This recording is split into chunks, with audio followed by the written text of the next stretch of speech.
नमस्कार दोस्तों, मैं Dharmendra Verma online study with DK में आपका बहुत बहुत स्वागत करता हूं। आज की क्लास दोस्तों बहुत ही महत्वपूर्ण होने वाली है क्योंकि आज आपको बाल विकास की महामैराथन क्लास देखने को मिलेगी। टोटल 500 प्रश्न आपको यहां पर देखने को मिलेंगे, लेकिन दो भागों में, यानी कि पहले भाग में आपको 250 प्रश्न मिलेंगे और दूसरे भाग में 250 प्रश्न मिलेंगे। टोटल 500 प्रश्न की ये सीरीज है जिसमें आपको फर्स्ट पार्ट में 250 प्रश्न मिलेंगे। तो आपको इसके बिल्कुल भी नहीं करना है, वीडियो को पूरा देखना है और अंत में हमें जरूर बताना है कि आज का जो वीडियो है वो आपको कैसा लगा। सबसे पहले आपको क्या करना है, सबसे पहले वीडियो को आपको लाइक करना है। देखिए पीडीएफ बनाने में और वीडियो बनाने में काफ़ी मेहनत लगती है, तो सिर्फ आपसे हम 3 कार्य करने को कहेंगे। सबसे पहले आपको वीडियो को लाइक करना है और जितने भी आपके पास ग्रुप है सब में इस वीडियो को ज़्यादा से ज़्यादा शेयर करना है और जितने भी ये वीडियो देख रहे हैं सभी को चैनल को सब्सक्राइब कर लेना है। और यहाँ पर सेकंड जो पार्ट है वो आपको कितनी जल्दी चाहिए ये भी कमेंट्स के माध्यम से आपको बता देना है। तो शुरू करते हैं, ज़्यादा समय व्यतीत नहीं करते हैं। तो आज का हमारा पहला प्रश्न है बाल विकास का। बालक के विकास पर पहली बार वैज्ञानिक विचरण किसने प्रस्तुत किया था? तो ये पेस्टालोजी ने किया था। पेस्टालोजी की प्रसिद्ध रचना कौन सी है? तो इनकी जो प्रसिद्ध रचना है वो बेबी बायोग्राफी है। याद रखिएगा, 2 बार प्रश्न को रिपीट नहीं करूंगा, एक बार में भी आंसर आपको बता दिया करूंगा जिससे कि ज़्यादा समय व्यतीत ना हो हमारा। तीसरा प्रश्न है वर्तमान में बाल मनोविज्ञान को अन्य किस नाम से जाना जाता है? तो इसे बाल विकास के नाम से जाना जाता है। बाल अध्ययन आंदोलन का संबंध किस स्थान से है? तो ये अमेरिका से। कहाँ हुआ था बाल अध्ययन आंदोलन? तो ये अमेरिका में हुआ था। बालक के मन तथा व्यवहार का अध्ययन क्या कहलाता है? तो ये बाल मनोविज्ञान कहलाता है। बाल अध्ययन आंदोलन के जन्मदाता कौन थे? कब हुआ था? 1893 में हुआ था। इसके जन्मदाता कौन थे? इसके जन्मदाता स्टैनली हॉल थे। कहाँ पर हुआ था? अमेरिका में हुआ था। बाल अध्ययन समिति व बाल कल्याण संगठन जैसी संस्थाओं की स्थापना का श्रेय किससे जाता है? तो ये जाता है स्टैनली हॉल को। काफ़ी इंपॉर्टेंट प्रश्न है जैसा कि मैंने आपको बताया। 8वां प्रश्न है स्टैनली हॉल ने किस विधि से बाल विकास का अध्ययन किया है? तो ये प्रश्नावली विधि है। स्टैनली हॉल ने प्रश्नावली विधि से बाल विकास का अध्ययन किया है। शिकागो में प्रथम बाल निर्देशन क्लिनिक किसने खोला था? तो ये विलियम हेली के द्वारा खोला गया था। भारत में बाल विकास के अध्ययन की शुरुआत कहाँ से हुई थी? तो ये कोलकाता विश्वविद्यालय से हुई थी। कब हुई थी? 1930 में। भारत में देखिए, भारत में पूछा गया है तो 1930 आपका राइट आंसर होगा। और कहाँ पर हुई थी? कोलकाता विश्वविद्यालय में। भारत में बाल विकास के अध्ययन की शुरुआत किसके प्रयासों से शुरू हुई थी? यहाँ पर देखिए किसके प्रयासों से शुरू हुई थी ये पूछा गया है, तो आपका राइट आंसर होगा गीजूभाई बधेका। गीजूभाई बधेका ने मॉन्टेसरी से प्रभावित होकर किस संस्था की स्थापना की? तो उन्होंने बाल मंदिर संस्था की स्थापना की थी। कब की थी? 1920 में। गीजूभाई बधेका ने मॉन्टेसरी से प्रभावित होकर बाल मंदिर संस्था की स्थापना की। कब की थी? तो 1920 में की थी। भारत में अध्ययन की शुरुआत किसके द्वारा की गई थी? जैसा कि 1930 में मैंने आपको बताया था। किसके द्वारा की गई थी ये पूछा गया, तो ये ताराबाई मोडेक के द्वारा की गई थी। इंपॉर्टेंट है, ध्यान दीजिएगा। प्रथम बाल सुधार गृह की स्थापना कहाँ पर की गई थी? तो ये न्यूयॉर्क अमेरिका में की गई थी। कब की गई थी? 1887 में। सर्वप्रथम बाल विकास का वैज्ञानिक अध्ययन किसने किया था? यहाँ पर देखिए ना, भारत में पूछा गया है, यहाँ डायरेक्टली प्रश्न पूछा गया है कि सर्वप्रथम बाल विकास का वैज्ञानिक अध्ययन किसने किया था? तो यह पेस्टालोजी के द्वारा किया गया था। कब किया गया था? 1774 में। बाल विकास का सर्वप्रथम अध्ययन किसने किया? तो ये किया था जॉन लॉक व थॉमस हॉब्स ने। काफ़ी इंपॉर्टेंट प्रश्न है, ध्यान दीजिएगा। मनोविज्ञान को अंग्रेजी भाषा में क्या कहा जाता है? तो ये साइकोलॉजी कहा जाता है। मनोविज्ञान को अंग्रेजी भाषा में क्या कहा जाता है? साइकोलॉजी कहा जाता है। साइकोलॉजी किस भाषा का शब्द है? तो ये जाहिर सी बात है, आप सभी को पता होगा, ये अंग्रेजी भाषा का शब्द है। आगे बढ़ेंगे। नवीन ज्ञान तथा नवीन प्रतिक्रियाओं का अर्जन अधिगम कहलाता है। यहाँ परिभाषा जो है ये किसके द्वारा दी गई है? तो ये वुडवर्थ के द्वारा दी गई परिभाषा है। सर्वप्रथम बुद्धि परीक्षण किनके द्वारा किया गया था? तो ये किया गया था बीने व साइमन द्वारा। कब किया गया था? 1905 में। याद रखिएगा, जो सर्वप्रथम बुद्धि परीक्षण किया गया था वो बीने व साइमन के द्वारा किया गया था 1905 में। National institute of mental health and neuro sciences की स्थापना कहाँ पर की गई थी? तो ये बेंगलुरु में की गई थी। कब की गई थी? 1955 में। अगला प्रश्न है national academy of psychology India की जो स्थापना है ये कब की गई थी? तो ये की गई थी 1989 में। अधिगम व्यक्ति की शक्तियां तथा वातावरण की अंतःक्रिया द्वारा सुधार का नाम है। यहाँ जो परिभाषा है ये किसके द्वारा दी गई थी? तो ये डेनियल बेल के द्वारा दी गई परिभाषा है। प्रगतिशील व्यवहार व्यवस्थापन की प्रक्रिया को सीखना कहते हैं। यहाँ पर जो परिभाषा दी गई है ये किसके द्वारा दी गई है? तो ये स्किनर के द्वारा दी गई परिभाषा है। 1951 में रोगी केंद्रित चिकित्सा का प्रतिपादन किसने किया था? किसने किया था? कार्ल रोजर्स ने किया था। कब किया था? 1951 में। क्या किया था? रोगी केंद्रित चिकित्सा का प्रतिपादन किया था। किसके द्वारा? कार्ल रोजर्स के द्वारा। मोटिवेशनल एक पर्सनैलिटी नामक पुस्तक किसके द्वारा लिखी गई है? एक बार फिर पढ़ लेते हैं। एक पर्सनैलिटी नामक जो पुस्तक है ये किसके द्वारा लिखी गई है? तो ये मेस्लो के द्वारा लिखी गई पुस्तक है। अनुभव तथा प्रशिक्षण के द्वारा व्यवहार में परिवर्तन ही अधिगम है। यहाँ पर जो परिभाषा है ये किसके द्वारा दी गई है? तो ये गेट्स के द्वारा दी गई परिभाषा है। व्यवहार में उत्तरोत्तर सामंजस्य की प्रक्रिया ही अधिगम है। यहाँ पर जो परिभाषा दी गई है ये किसके द्वारा दी गई है? तो ये स्किनर के द्वारा दी गई परिभाषा है। सीखना विकास की प्रक्रिया है, अनुभवों में वृद्धि ही अधिगम है। यहाँ पर जो परिभाषा है ये किसके द्वारा दी गई है? तो ये वुडवर्थ के द्वारा दी गई परिभाषा है। एजुकेशन शब्द की उत्पत्ति किस भाषा से हुई थी? तो ये लैटिन भाषा से हुई थी। याद रखिएगा जो एजुकेशन शब्द की उत्पत्ति हुई थी ये लैटिन भाषा से हुई थी। सीखना अनुभव परिणाम स्वरूप व्यवहार में परिवर्तन द्वारा व्यक्त होता है। यहाँ पर जो परिभाषा दी गई है ये किसके द्वारा दी गई है? अधिगम की सबसे ज़्यादा परिभाषा अभी आपको मिलेगी तो ये क्रोनबेक के द्वारा दी गई परिभाषा है। शिक्षा से मेरा तात्पर्य बालक या मनुष्य के शरीर, मस्तिष्क तथा आत्मा के सर्वोत्तम विकास की अभिव्यक्ति से है। यहाँ पर जो कथन है ये किसके द्वारा दिया गया है? तो ये महात्मा गांधी के द्वारा दिया गया कथन है। अनुभव के माध्यम से व्यवहार में होने वाला परिवर्तन ही अधिगम है। यहाँ परिभाषा किसने दी है? तो ये क्रोनबेक के द्वारा दी गई परिभाषा है। बालक स्वयं विकासोन्मुखी होने वाला पौधा है। यह किसने कहा? तो ये फ्रोबेल द्वारा कहा गया है कि बालक स्वयं विकासोन्मुखी होने वाला पौधा है। गर्भावस्था से परिपक्वता अवस्था तक होने वाले विकास का अध्ययन क्या कहलाता है? तो उस अध्ययन को आप क्या कहेंगे? बाल विकास कहेंगे। अभ्यास व अनुभूति के परिणाम स्वरूप व्यवहार में होने वाले अपेक्षाकृत स्थायी परिवर्तन सीखना है। यहाँ पर जो परिभाषा दी गई है ये किसके द्वारा दी गई है? तो ये मॉर्गन व किंग के द्वारा दी गई परिभाषा है।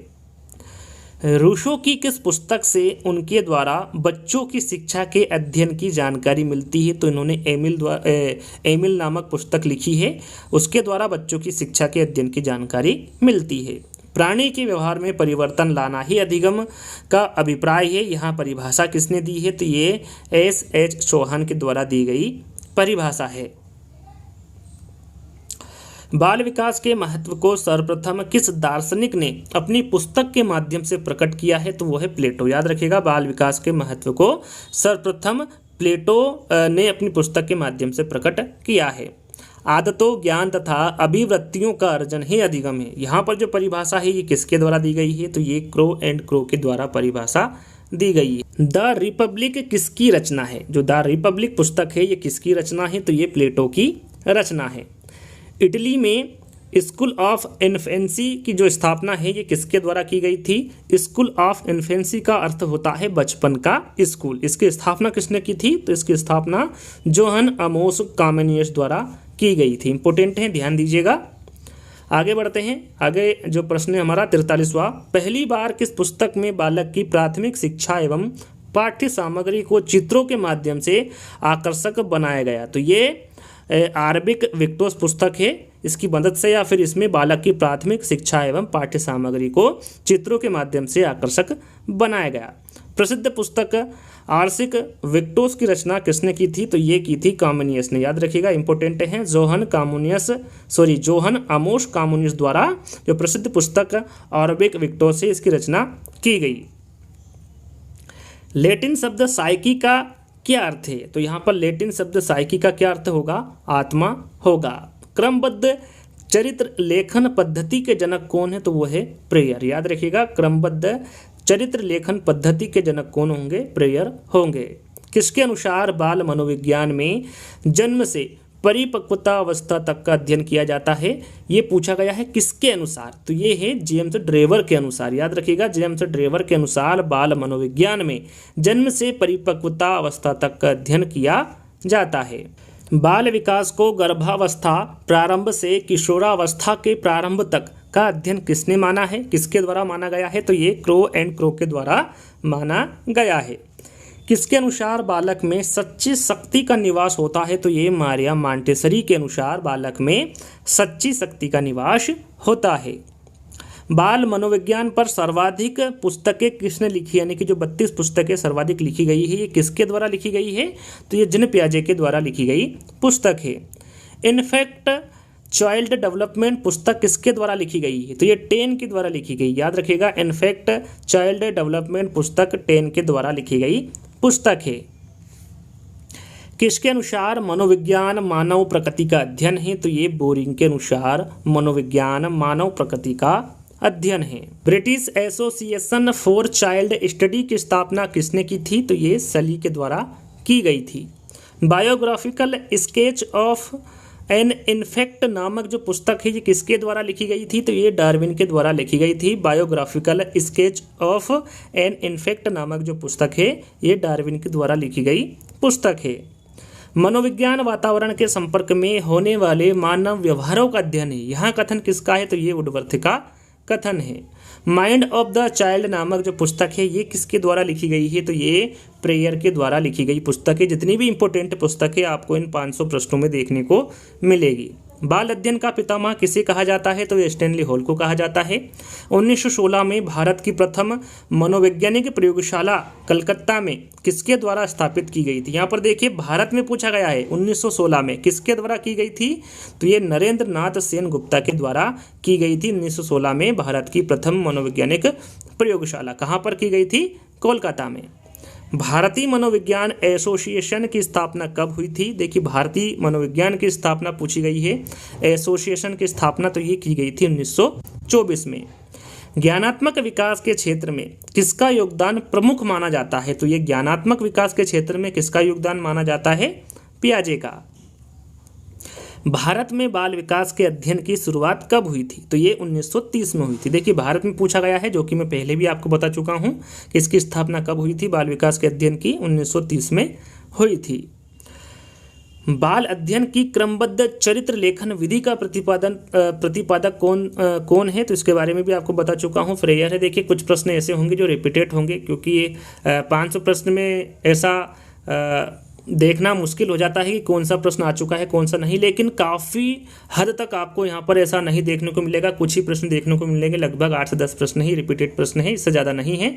तो अगला प्रश्न है हमारा, मनोविज्ञान को आचरण एवं व्यवहार का यथार्थ विज्ञान किसने बताया है? तो ये किसके द्वारा बताया गया है?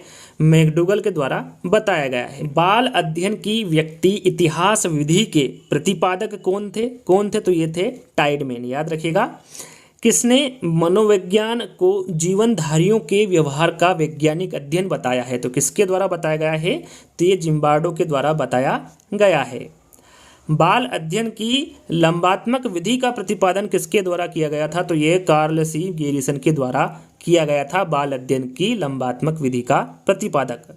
मनोविज्ञान को व्यवहार का धनात्मक विज्ञान किसने कहा है? तो ये वाटसन द्वारा कहा गया है। इंपोर्टेंट है, मनोविज्ञान को व्यवहार का धनात्मक विज्ञान वाटसन के द्वारा कहा गया है।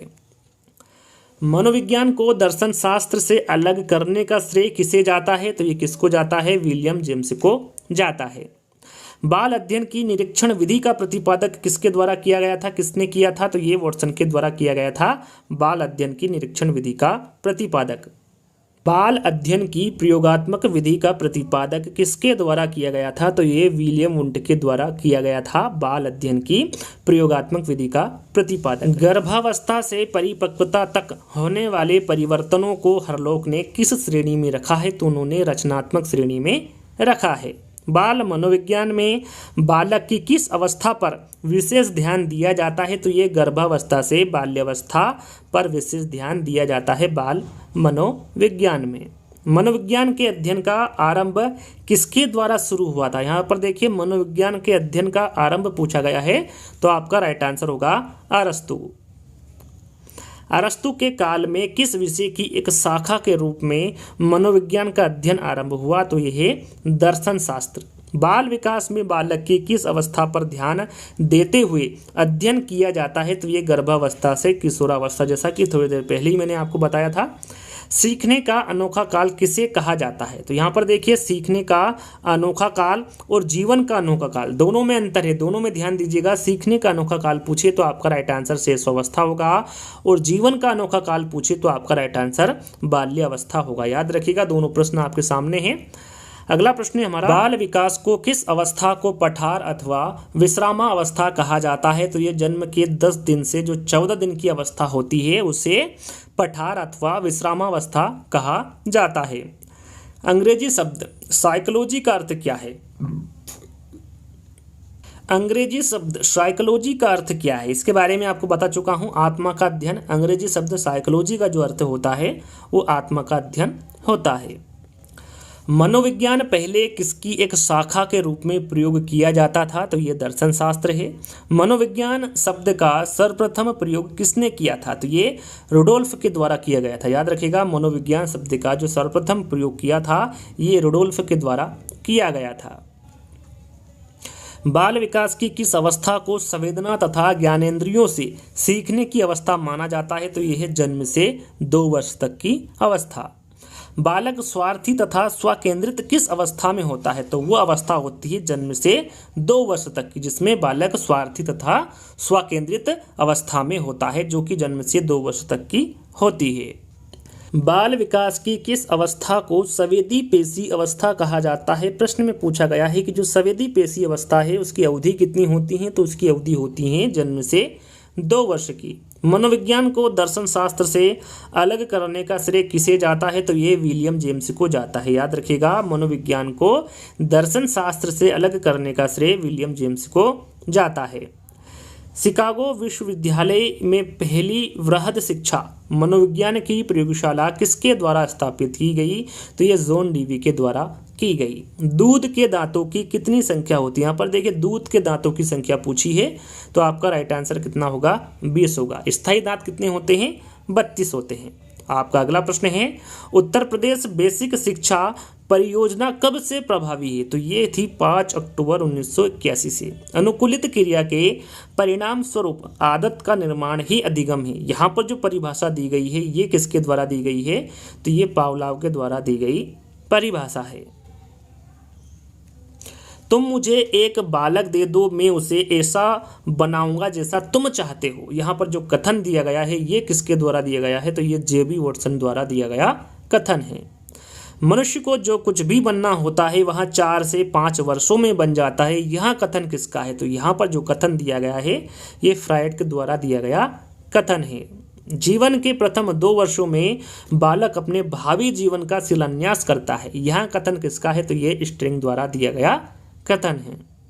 बालक के हाथ पैर और नेत्र उसके प्रारंभिक शिक्षक होते हैं। यहाँ पर जो दिया गया कथन है ये किसका है? तो ये रूसो का कथन है।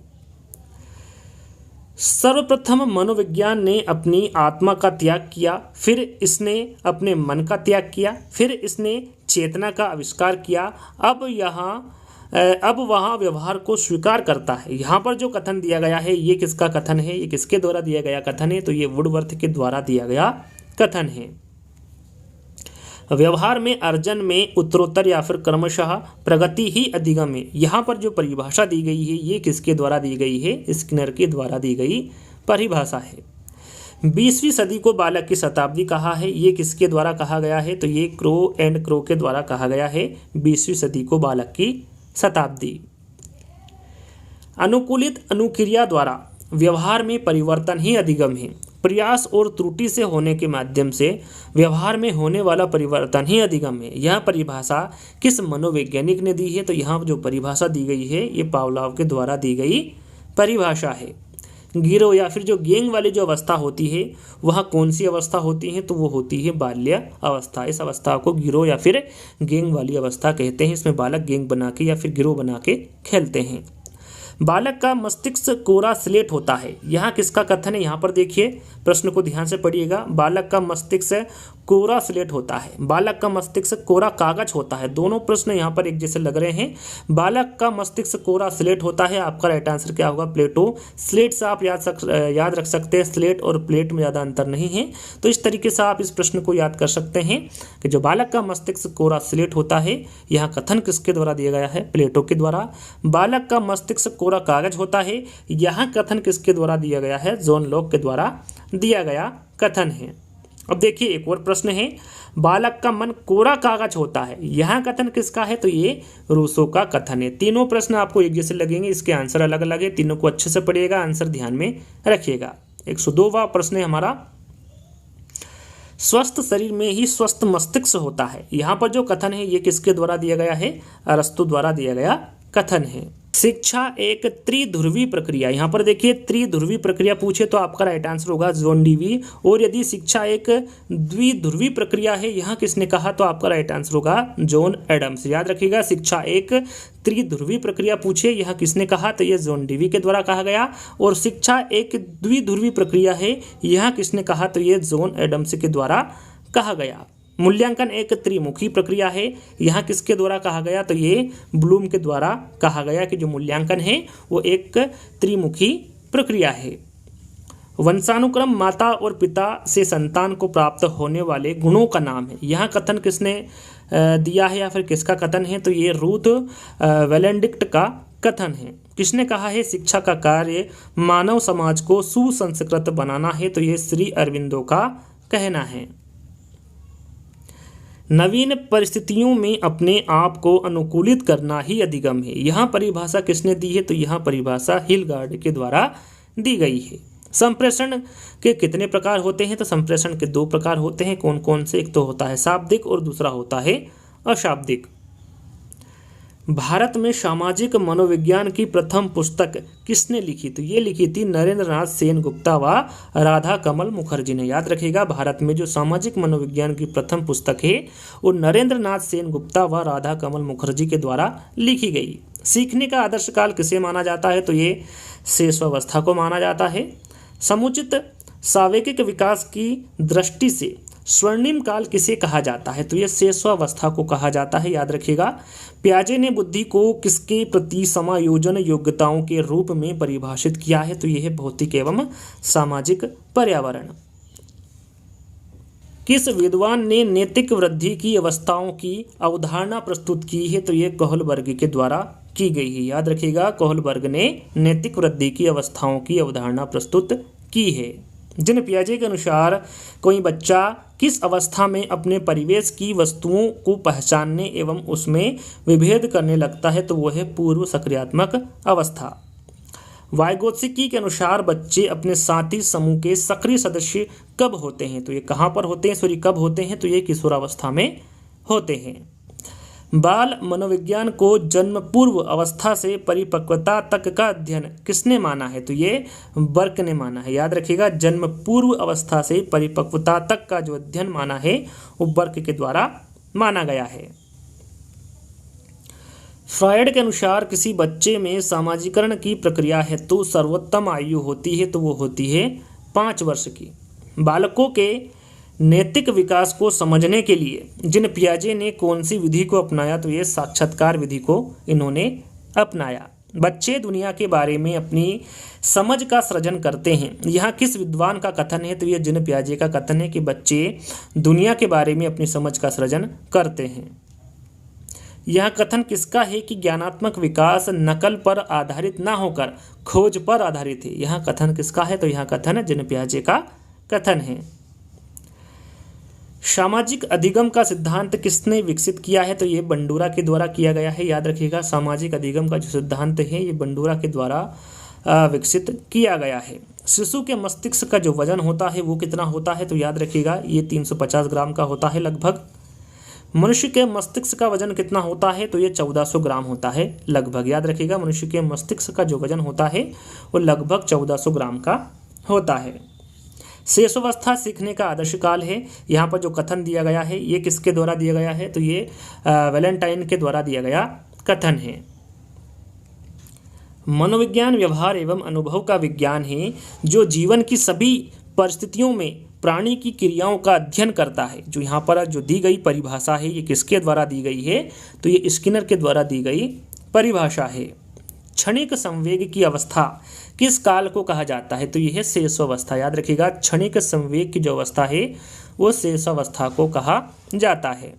शर्म तथा गर्व जैसी भावना का विकास किस अवस्था में होता है, तो वो है बाल्यावस्था। इस अवस्था में शर्म तथा गर्व जैसी भावना का विकास होता है। किस काल को भावी जीवन की आधारशिला कहा जाता है, तो वो है शेषावस्था। याद रखिएगा, इस काल को भावी जीवन का आधारशिला कहा जाता है। शैशव काल का समय कौन सा होता है, यहाँ पर देखिए शैशव काल का समय पूछा है तो राइट आंसर आपका जन्म से 3 सप्ताह तक होगा। मनोविज्ञान मानव व्यवहार एवं मानव संबंधों का अध्ययन है, यह किसने कहा, तो ये क्रो एंड क्रो के द्वारा कहा गया। जीवन का सबसे महत्वपूर्ण काल किसे कहा जाता है, तो ये शेषावस्था को कहा जाता है। जीवन का जो सबसे महत्वपूर्ण काल कहा जाता है वो किसको कहा जाता है, शेषावस्था को कहा जाता है। मनोविज्ञान व्यवहार का निश्चित एवं धनात्मक विज्ञान है, यहाँ कथन किसका है, तो यहाँ पर जो दिया गया कथन है ये वॉटसन का कथन है। अधिगम का सामान्य अर्थ क्या है, सभी को पता है, साधारण सा प्रश्न है, सीखना होता है। अधिगम का सामान्य अर्थ अनुभव द्वारा व्यवहार में होने वाला परिवर्तन क्या कहलाता है, तो ये सीखना कहलाता है। शिक्षा का अधिनियम ये कब लागू हुआ था, तो ये 1 अप्रैल 2010 को लागू हुआ था शिक्षा का अधिनियम। शिक्षा का अनिवार्य एवं निःशुल्क शिक्षा का अधिनियम ये कब लागू किया गया, तो ये अगस्त 2009 को लागू किया गया। मानसिक आयु के माध्यम से बुद्धि को परिभाषित किसने किया, तो ये किया था अल्फ्रेड बीने ने। मानसिक आयु के माध्यम से जो बुद्धि को परिभाषित किया गया ये अल्फ्रेड बीने के द्वारा किया गया। अल्फ्रेड बीने किस देश के निवासी थे, तो ये फ्रांस के निवासी थे। याद रखिएगा, जो अल्फ्रेड बीने हैं ये फ्रांस के निवासी थे। अल्फ्रेड बीने किस विषय के प्रोफेसर थे, तो ये मनोविज्ञान के प्रोफेसर थे अल्फ्रेड बीने। बुद्धि का एक कारक जो सिद्धांत है ये किसके द्वारा दिया गया था, तो ये अल्फ्रेड बीने के द्वारा ही दिया गया था बुद्धि का एक कारक सिद्धांत। यहाँ पर देखिए बुद्धि के 2 जो कारक है, यहाँ पर जो सिद्धांत दिया गया है ये किसके द्वारा दिया गया है, तो ये स्पीयरमैन के द्वारा दिया गया है। ध्यान दीजिएगा, बुद्धि के 2 कारक पूछे या फिर 3 कारक पूछे, दोनों जो सिद्धांत हैं किसके द्वारा दिए गए हैं, स्पीयरमैन के द्वारा दिए गए हैं। कोहलर किस संप्रदाय के समर्थक थे, तो ये संज्ञानवादी थे। प्याज काटते समय आंख से पानी आना मानव व्यवहार की किस प्रकार की क्रिया है, तो ये एक सहज क्रिया है। याद रखिएगा, प्याज काटते समय आंख से पानी आना मानव व्यवहार की एक सहज क्रिया है। मिथ्या परिपक्वता का काल किसे कहा जाता है, तो ये बाल्यावस्था को कहा जाता है। आंखों को झपकाना, गर्म वस्तु को छूते ही हाथ हटा देना आदि किस प्रकार की क्रिया है, तो ये किस प्रकार की क्रिया होगी, प्रतिवर्ती क्रियाएं होगी। खेल की आयु किस अवस्था को कहा जाता है, तो ये बाल्यावस्था को कहा जाता है। अधिगम किस प्रकार की प्रक्रिया है, तो अधिगम सार्वभौमिक प्रक्रिया है। मूल प्रवृत्ति का परिमार्जक क्या कहलाता है, तो ये अधिगम कहलाता है। याद रखिएगा, मूल प्रवृत्ति का जो परिमार्जक है ये क्या कहलाता है, अधिगम कहलाता है। मूर्त चिंतन की अवस्था किसे कहा जाता है, तो ये बाल्यावस्था को कहा जाता है। याद रखिएगा, मूर्त चिंतन की अवस्था बाल्यावस्था को कहा जाता है। किस प्रकार के परिवर्तनों को अधिगम में शामिल किया गया है, तो ये है स्थायी। याद रखिएगा, स्थायी परिवर्तनों को अधिगम में शामिल किया गया है। मनोविज्ञान वातावरण के संपर्क में आने वाले व्यक्ति के क्रियाकलापों का विज्ञान है। यह परिभाषा किसके द्वारा दी गई है, वुडवर्थ के द्वारा यह परिभाषा दी गई है। जीवन का अनोखा काल किसे कहा जाता है, तो ये बाल्यावस्था है। बाल्यावस्था को जीवन का अनोखा काल कहा जाता है। मनोविज्ञान आचरण व व्यवहार का यथार्थ विज्ञान है, यहाँ किसका कथन है, तो ये मैकडूगल का कथन है। अमूर्त चिंतन की अवस्था किसे कहा जाता है, तो ये किशोरावस्था को कहा जाता है। जो अमूर्त चिंतन की अवस्था कहा जाता है ये किशोरावस्था को कहा जाता है। मनोविज्ञान अनुसंधान के कितने चरण हैं, तो ये 4 चरण हैं। कौन से 4 चरण हैं, समस्या का चयन, प्रदत्त संग्रह, निष्कर्ष निकालना तथा निष्कर्ष पुनरीक्षित करना। ये 4 चरण हैं मनोविज्ञान अनुसंधान के। याद रखिएगा, किस संप्रदाय के अंतर्गत वैज्ञानिक पद्धति के उपयोग पर बल देते हुए मानसिक तत्वों का मनुष्य की चेतना में महत्वपूर्ण स्थान माना गया है, तो वह है संरचनावादी संप्रदाय के अंतर्गत। व्यवहारवादी संप्रदाय का प्रवर्तक कौन है? तो ये है जॉन ब्राइट वाटसन। वाटसन व्यवहारवादी संप्रदाय के प्रवर्तक माने जाते हैं। कौन सा संप्रदाय रूसी मनोवैज्ञानिक इवान पावलोव के परीक्षणों के परिणामों पर आधारित है? तो वो है व्यवहारवादी संप्रदाय। याद रखिएगा, व्यवहारवादी संप्रदाय रूसी मनोवैज्ञानिक इवान पावलोव के परीक्षणों के परिणामों पर आधारित है। भाव का त्रिविमी सिद्धांत किसने दिया है? काफ़ी इंपॉर्टेंट है। भाव का त्रिविमी सिद्धांत पूछा गया है, ये किसके द्वारा दिया गया है? तो ये विलियम वुंट के द्वारा दिया गया है। इसमें उत्तेजना शांत, तनाव शिथिलन तथा सुखद दुखद आता है त्रिविमी सिद्धांत के अंतर्गत। टिचनर ने चेतना के कितने तत्व बताए हैं? तो इसने 3 तत्व बताए। याद रखिएगा, टिचनर ने 3 चेतना के तत्व बताए हैं। कौन कौन से? संवेदन, भाव तथा प्रतिमा या फिर प्रतिबिंब। ये 3 तत्व किसके द्वारा बताए गए हैं? टिचनर के द्वारा बताए गए हैं चेतना के। मनोविज्ञान का कौन सा संप्रदाय पाठ्यक्रम की विशेष वस्तु की उपयोगिता पर बल देता है? तो वो है कार्यात्मकवादी संप्रदाय। कार्यात्मकवादी संप्रदाय पाठ्यक्रम की विषय वस्तु की उपयोगिता पर बल देता है। बाल मनोविज्ञान व्यक्तिगत विभिन्नता, बुद्धि परीक्षण आदि उपागमों को सर्वप्रथम प्रस्तुत करने का श्रेय किस संप्रदाय को जाता है? तो वह है प्रकारवाद संप्रदाय को जाता है। जीवन का सबसे कठिन काल किसे कहा जाता है? तो यह है किशोरावस्था।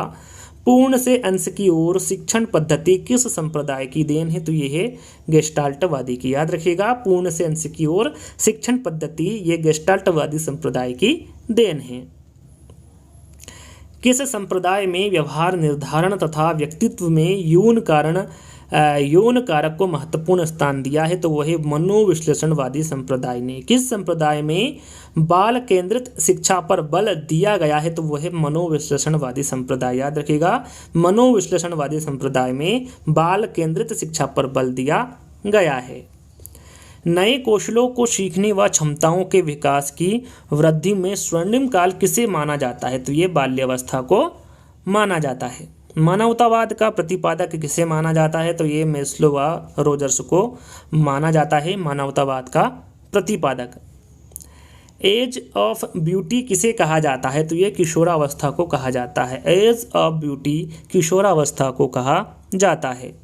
प्रतिद्वंदात्मक समाजीकरण का काल किसे कहा जाता है? तो ये बाल्यावस्था को कहा जाता है। याद रखिएगा, प्रतिद्वंदात्मक समाजीकरण का काल बाल्यावस्था को कहा जाता है। दल भक्ति की अवस्था किसे कहा जाता है? तो ये किशोरावस्था को कहा जाता है। सामाजिक स्वीकृति की अवस्था ये कौन सी अवस्था होती हैं? तो ये किशोरावस्था होती हैं, सामाजिक स्वीकृति की अवस्था। मन के कितने प्रकार होते हैं, या फिर मन के कितने प्रकार बताए गए हैं? तो 3 प्रकार बताए हैं, चेतन, अर्धचेतन व अवचेतन। ये 3 प्रकार होते हैं मन के। शिक्षा व मनोविज्ञान को जोड़ने वाली कड़ी क्या कहलाती है? तो वो मानव व्यवहार कहलाती है। याद रखिएगा, शिक्षा व मनोविज्ञान को जोड़ने वाली कड़ी मानव व्यवहार कहलाती है। मनोविज्ञान शिक्षा का आधारभूत विज्ञान है, यह कथन किसका है? तो ये स्किनर का कथन है कि मनोविज्ञान शिक्षा का आधारभूत विज्ञान है। शिक्षा की प्रक्रिया मनोवैज्ञानिक की कृपा पर निर्भर है, यहाँ किसने कहा है? तो ये किसके द्वारा कहा गया है? B.N. झा के द्वारा कहा गया कथन है। मनोविज्ञान ने छात्रों की क्षमताओं व विभिन्नताओं का विश्लेषण करके शिक्षा में योगदान दिया है। यहाँ परिभाषा किसने दी है? तो यहाँ परिभाषा डेविस के द्वारा दी गई परिभाषा है। स्किनर ने अपने सिद्धांत को सिद्ध करने के लिए किन पर प्रयोग किया? तो इन्होंने चूहे पर किया। चूहे पर कब किया? 1930 में किया। और फिर किया कबूतर पर। कबूतर पर कब किया था? 1943 में। शिक्षक द्वारा प्रयुक्त शिक्षण विधि में प्रयोग किए गए भावार्थ, उदाहरण, प्रश्नोत्तर इत्यादि को क्या कहा जाता है? तो इसे शिक्षण युक्ति कहा जाता है। शिक्षण विधियां तथा शिक्षण युक्तियां संयुक्त रूप से किसमें समाहित रहती हैं? तो ये व्यूह रचना में समाहित रहती हैं। याद रखिएगा, शिक्षण विधियां तथा शिक्षण युक्तियां संयुक्त रूप से व्यूह रचना में समाहित रहती हैं। वे आदर्श जिन्हें एक निश्चित सीमा तक ही प्राप्त किया जा सकता है क्या कहलाते हैं? तो वो लक्ष्य कहलाते हैं कि वे आदर्श जिन्हें एक निश्चित सीमा तक ही प्राप्त किया जा सकता है वहाँ लक्ष्य कहलाते हैं। किसी उद्दीपक के कारण होने वाली अनुक्रिया क्या कहलाती है? तो वो अनुक्रिया व्यवहार कहलाती है। स्व इच्छा से होने वाली अनुक्रिया को क्या कहा जाता है? तो उसे क्रिया प्रसूत व्यवहार कहा जाता है। अपने सिद्धांत में पुनर्बलन को महत्व देने वाले प्रथम मनोवैज्ञानिक कौन थे? तो ये थे स्किनर। लक्ष्य को प्राप्त करने का साधन किसे माना जाता है? तो ये उद्देश्य को। याद रखिएगा, लक्ष्य को प्राप्त करने का साधन उद्देश्य को माना जाता है। मनोविज्ञान में उद्देश्य शब्द का सर्वप्रथम प्रयोग किसने किया था? तो ये बोबित महोदय ने। याद रखिएगा, मनोविज्ञान में उद्देश्य शब्द का जो सर्वप्रथम प्रयोग किया था वो बोबित महोदय द्वारा किया गया था। अगला प्रश्न है, ब्लूम ने शैक्षिक उद्देश्यों का वर्गीकरण करते हुए इसे कितने भागों में विभाजित किया है? तो उन्होंने 3 भागों में विभाजित किया है। कौन कौन से 3 भाग? संज्ञानात्मक पक्ष, भावात्मक पक्ष और क्रियात्मक पक्ष। याद रखिएगा, ब्लूम ने शैक्षिक उद्देश्यों का वर्गीकरण करते हुए इसे कितने भागों में विभाजित किया है? 3 भागों में। जीवन की बसंत ऋतु किस काल को कहा जाता है? तो ये किशोरावस्था को कहा जाता है जीवन की बसंत ऋतु। तीव्रता से शारीरिक विकास की अवस्था किस काल को कहा जाता है? तो यह शैशवावस्था को कहा जाता है। याद रखिएगा, तीव्रता से शारीरिक विकास की जो अवस्था है वो शैशवावस्था काल को कहा जाता है। तार्किक चिंतन की अवस्था किस काल को कहा जाता है? तो ये किशोरावस्था को कहा जाता है। टोली दल समूह की आयु किसे कहा जाता है? तो ये बाल्यावस्था को कहा जाता है। टोली दल समूह की आयु बाल्यावस्था को कहा जाता है। मनोविज्ञान की सर्वोत्तम परिभाषा चेतना के विज्ञान के रूप में की जा सकती है, यहाँ किसके द्वारा कहा गया है? तो ये विलियम जेम्स के द्वारा कहा गया है। संक्रमण काल की अवस्था या फिर संक्रांति काल किसे कहा जाता है? तो ये किशोरावस्था को कहा जाता है। सभी अवस्थाओं में सबसे अधिक आनंदमयी एवं उपलब्धियों को अर्जित करने वाली अवस्था जिसे सुनहरी अवस्था भी कहा जाता है, वह अवस्था कौन सी है? तो वह किशोरावस्था है। मनोविज्ञान का संबंध प्रत्यक्ष मानव व्यवहार से है, यहाँ परिभाषा किसने दी है? तो ये गैरिसन के द्वारा दी गई परिभाषा है। संघर्ष व तूफान की अवस्था किसे कहा जाता है? तो ये किशोरावस्था को कहा जाता है, संघर्ष व तूफान की अवस्था। वैचारिक क्रिया अवस्था किस काल को कहा जाता है? तो ये बाल्यावस्था को कहा जाता है। याद रखिएगा, वैचारिक क्रिया जो अवस्था है ये बाल्यावस्था काल को माना गया है। इंडियन साइको एनालिटिकल एसोसिएशन की स्थापना किसने की थी? तो ये प्रोफेसर बोस के द्वारा की गई थी। कब की गई थी? 1922 में। आत्मसम्मान व आत्मस्वीकृति की अवस्था का काल किसे कहा जाता है? तो ये किशोरावस्था को कहा जाता है। कॉल्सनिक ने किशोरावस्था का काल किस आयु तक माना है? तो उन्होंने 12 से 21 वर्ष तक की आयु को माना है।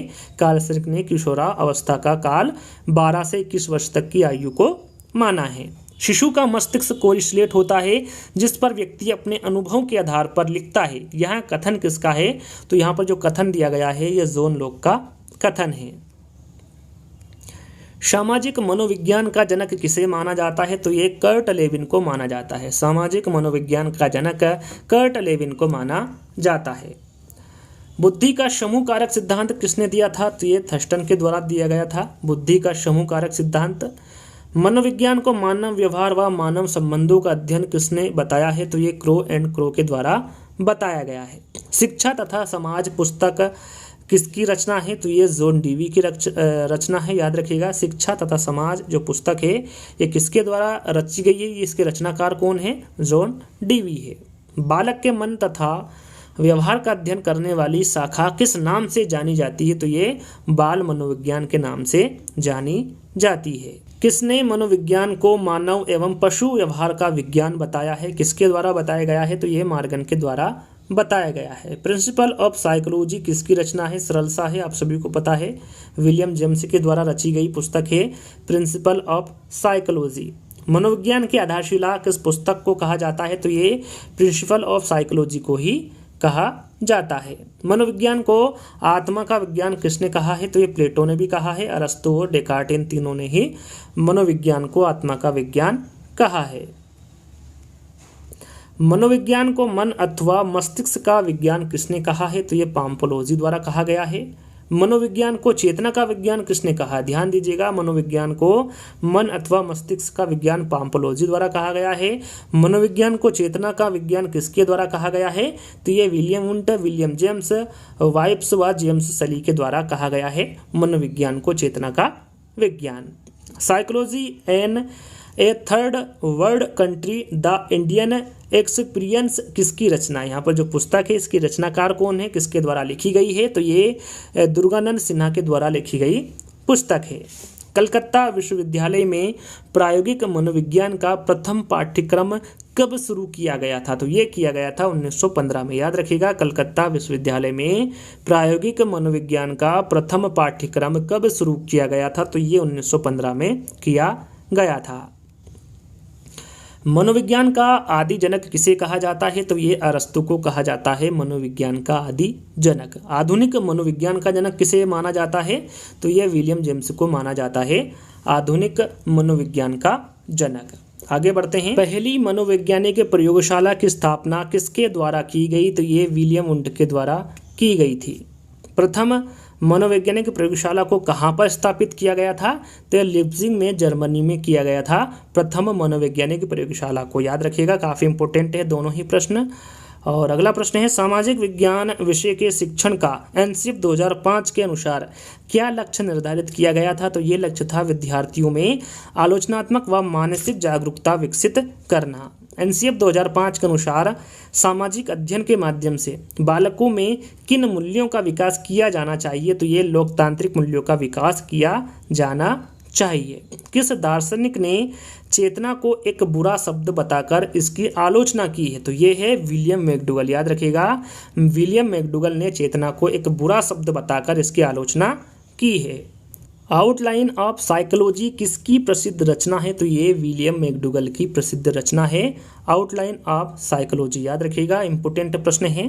एनसीईआरटी 2005 के अनुसार शिक्षण किसके लिए किया जाता है, किस हेतु किया जाता है, तो ये छात्रों को ज्ञान निर्माण में सक्षम बनाने हेतु किया जाता है। विज्ञान विषय के शिक्षण का एनसीईआरटी 2005 के अनुसार क्या लक्ष्य निर्धारित किया गया है, तो ये लक्ष्य बालकों में जिज्ञासु प्रवृत्ति एवं सृजनशीलता का विकास करना है। एनसीईआरटी 2005 के अनुसार बच्चों के आकलन का सही तरीका क्या है, तो यह है दैनिक गतिविधियां। ये सही तरीका है एनसीईआरटी 2005 के अनुसार बच्चों के आकलन का। बुद्धि का बहुकारक सिद्धांत किसने दिया था, तो यह थॉर्नडाइक द्वारा दिया गया था। याद रखिएगा, बुद्धि का जो बहुकारक सिद्धांत दिया गया था यह थॉर्नडाइक द्वारा दिया गया था। एनसीईआरटी 2005 के अनुसार प्राथमिक स्तर पर भाषा का माध्यम क्या होना चाहिए। यहाँ पर देखिए, प्राथमिक स्तर पर भाषा का माध्यम पूछा गया है, तो वो मातृभाषा है। जो स्थानीय लोग हैं वहाँ पर जो बोले जाने वाली भाषा है उसे ही मातृभाषा कहते हैं। जो प्राथमिक स्तर पर भाषा का माध्यम होना चाहिए एनसीईआरटी 2005 के अनुसार, तो मातृभाषा का होना चाहिए। अमेरिकन मनोवैज्ञानिक संघ की जो स्थापना है ये किसके द्वारा की गई थी, तो ये स्टैनले हॉल के द्वारा की गई थी। कब की गई थी, 1892 में। आगे बढ़ते हैं। इलाहाबाद में मनोविज्ञान शाला की स्थापना कब की गई थी, तो ये कब की गई थी, 1954 में की गई थी। याद रखिएगा, इलाहाबाद में जो मनोविज्ञान शाला की स्थापना की गई थी वो 1954 में की गई थी। मनुष्य में अंतर्निहित पूर्णता की अभिव्यक्ति ही शिक्षा है, यह कथन किसका है, तो ये स्वामी विवेकानंद जी का कथन है कि मनुष्य में अंतर्निहित पूर्णता ही अभिव्यक्ति ही शिक्षा है। शिक्षा वह प्रक्रिया है जिसके द्वारा बालक के व्यवहार में परिवर्तन लाया जाता है। यहाँ पर जो दिया गया कथन है ये किसका है, तो ये ब्राउन का कथन है। आधुनिक शिक्षा का संबंध व्यक्ति एवं समाज दोनों के कल्याण से है, यह कथन किसका है, तो ये फ्रेडसन का कथन है। अधिगम के किस अनुक्षेत्र का उद्देश्य बालक में सामाजिकता एवं संवेगात्मक परिपक्वता विकसित करना होता है, तो यह है भावात्मक अनुक्षेत्र। अधिगम की किस प्रक्रिया को बैंकिंग मॉडल भी कहा जाता है, तो ये कहा जाता है रटना को। याद रखिएगा, अधिगम के रटना को बैंकिंग मॉडल भी कहा जाता है। किसी तथ्य को समझकर उस पर तर्क वितर्क की क्षमता प्राप्त करना क्या कहलाता है, तो वो प्रोसेसिंग मॉडल कहलाता है या फिर सीखना कहलाता है। स्किनर ने शिक्षा मनोविज्ञान की शुरुआत किससे मानी है, तो ये मानी है अरस्तु से। प्रश्न को दोहरा लेते हैं। स्किनर ने शिक्षा मनोविज्ञान की शुरुआत किससे मानी है, तो ये अरस्तु से मानी है। प्रथम शैक्षिक मनोवैज्ञानिक किसे माना जाता है, तो ये थॉर्नडाइक को माना जाता है। याद रखिएगा, प्रथम शैक्षिक मनोवैज्ञानिक थॉर्नडाइक को माना जाता है। आधुनिक शिक्षा मनोविज्ञान में किसका योगदान माना जाता है, तो ये केटल व थॉर्नडाइक का माना जाता है। याद रखिएगा, आधुनिक शिक्षा मनोविज्ञान में जो योगदान माना जाता है वो केटल व थॉर्नडाइक का माना जाता है। शिक्षा के मनोवैज्ञानिक नियम, सिद्धांत व मानव विकास के नियम पर बल किसने डाला है? किसके द्वारा बल डाला गया है? तो ये पेस्टोलॉजी के द्वारा डाला गया बल है। साहचर्य पर आधारित अधिगम क्या कहलाता है? तो ये अनुबंध कहलाता है। साहचर्य पर आधारित अधिगम अनुबंध कहलाता है, ध्यान दीजिएगा।